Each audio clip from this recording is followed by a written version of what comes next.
Hello and welcome to Mike's Garage. If you've already subscribed to our channel, thank you. If you haven't done so yet, please do. And when you do, be sure and tap the little notification bell so you'll be notified every time we come up with a new video. Excuse me.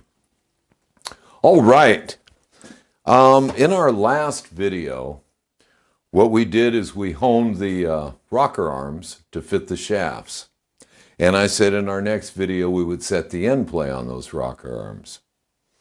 Now I want to explain for a moment why that's an issue. First off, if you look in the Harley Davidson service manual, it allows end play from 4 to 25 thousandths. Not a bad thing. Yeah, I just look at it a little differently. 25 thousandths is like a mile. And what happens with that is the rocker arms move back and forth and they rattle, they make noise. Well, that's not a real bad thing either. I just find it irritating. And so over the years, I've played with them until I came up with a clearance that I could live with. And for me, that's 8 to 10 thousandths. Again, when you have a real large clearance in there, that rocker arm bangs back and forth, makes a lot of noise. I like to get them all set the same. If they're all set the same, a little click with each rocker arm is not even irritating. Click, click, click, click, click, click, click, click. You get 4 of them, everything is fine. Then there's that real loose one in there that you can't find that noise. So I try to get them to the point where I can live with them. And again, that's 8 to 10 thousandths. If you set them at 4 thousandths, when the rocker boxes get good and hot, those rocker arms can seize. And that's why I give them as much clearance as I do. I don't want them to seize. A lot of people say, well, don't over tighten the shafts and they won't seize. I over tighten the shafts. I tighten the shafts really good and tight.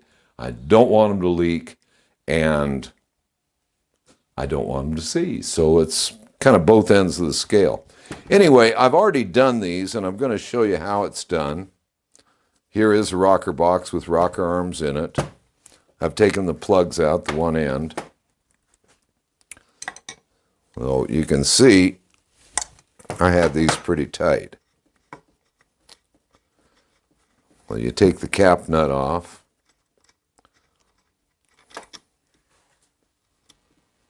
Now, actually, I should have checked it first, but I know it's already 8 to 10. I already did that. And we'll get this rocker shaft out of here. Now, sometimes they take a little persuasion, and what I have here is an old punch that I had laying around, and I ground the nose of it. I don't really want to score this thing up, but you put it right in the end of the shaft. Tap it with a mallet, and out it comes. Now, there's actually a couple of ways to do this. You can almost tell when you have them in your hand.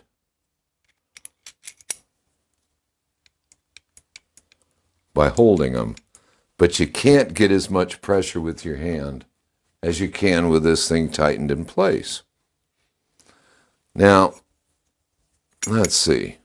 If I flip this over, there's a lot more play in it. But this is the bushing that goes in here. And this part of the shaft right here protrudes, sticks out, past the end of the rocker arm. It's right there, past the bushing. The bushing is flush with the end of the rocker arm. But that piece is sticking out, that part of the shaft. So there's your end play. Now this little click you can hear right now is nothing compared to the click it's going to make while it's running. So what I've done in the past when I have a lathe around is I'll chuck this shaft up in the lathe and I'll just take a little bit off of this shoulder until I get to the point where I want it, get it to the point where I want it to be. The other method is to counterbore or countersink one side of this bushing or pad, as it were. Now, if you get out of hand and you mess it up, you can buy new ones, and I always keep some around because I never know what I'm going to get into. This is an old one here that I've run before, and I put it in the drill press, and I actually countersunk it with an old drill bit. A big old drill bit, like a 3/4. Anyway, so then we'll put it back in place. And what generally happens is you'll have it together and take it apart maybe 10 times till you get it where you want it. And doing that will drive you nuts. Well worth it. Okay, so now I'll put it back together. I'll reuse this old washer because I'm going to throw it away here when I'm done.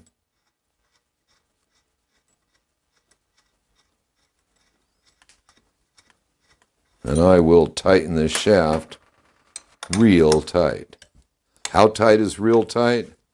I don't think there's even a spec in the manual on how tight it's supposed to be.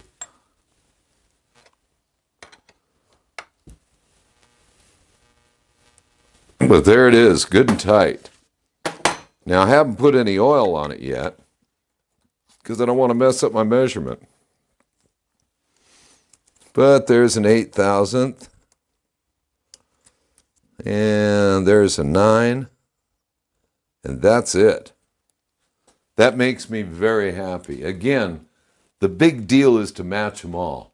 If they're all clicking a little bit, fine. If one of them is clicking loud, it's going to drive you nuts.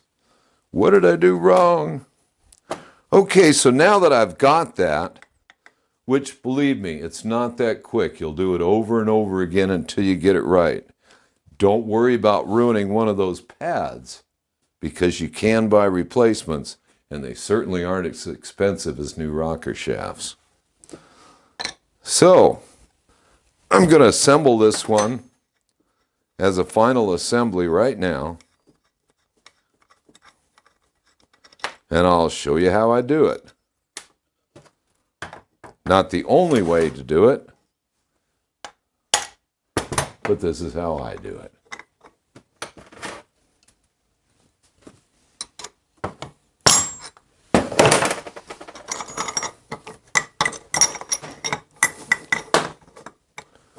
Okay, I'm going to get me some assembly lube here. I'm going to lube it up. Like I said, I took the measurements on it with it dry.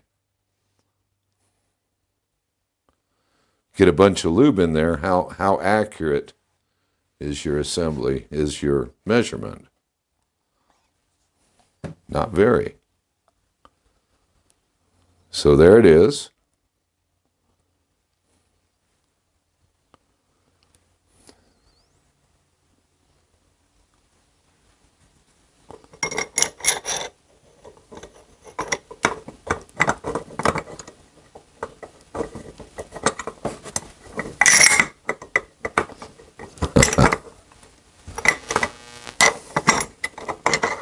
And it's sliding in, and it's in place. Get something to wipe my hands with here. And that's in there, and it's all lubed and happy. And you can buy these washers new. They're a real thin, soft. It's actually a gasket. You want to think of it as a gasket, because that's what's going to seal up this end of the rocker shaft.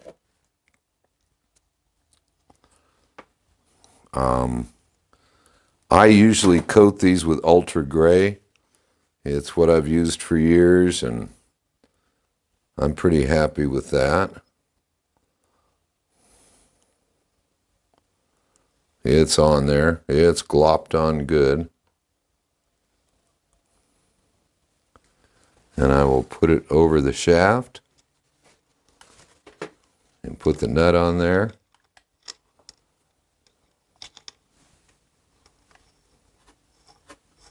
Maybe I'll even wipe my hand off a little bit.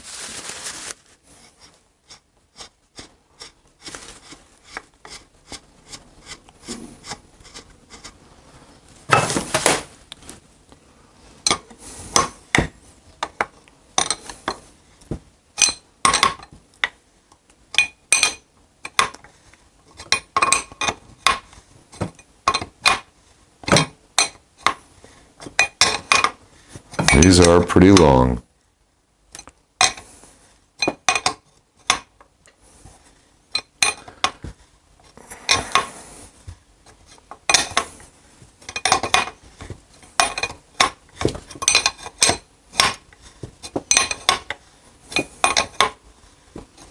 You can put the cap on the other end first to hold it in place.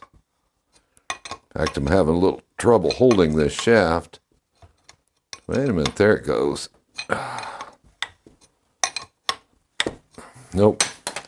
Okay, so we'll do the other end at the same time. Now this is the O-ring end. You don't want to use any gasket sealer on that because this end is open. And whatever sealer you use could go into your engine. You don't want that to happen. So I use a little white lithium grease here. Put that one in. Put it into the groove. Don't want to put an O-ring in dry. You will scuff it. And then we can put the plug on there.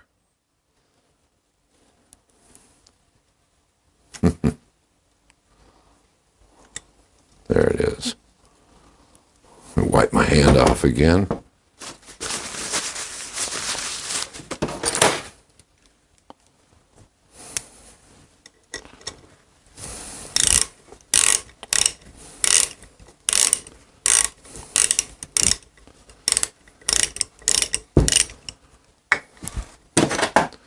And that'll hold it while I tighten the shaft.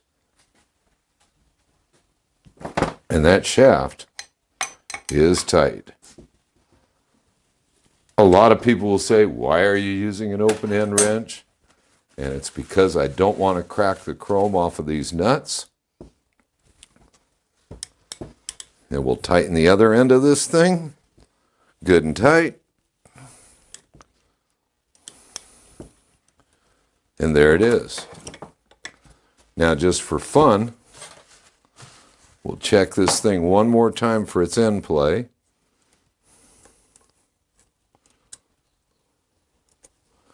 And that's a real tight 9, which is exactly what I had in mind.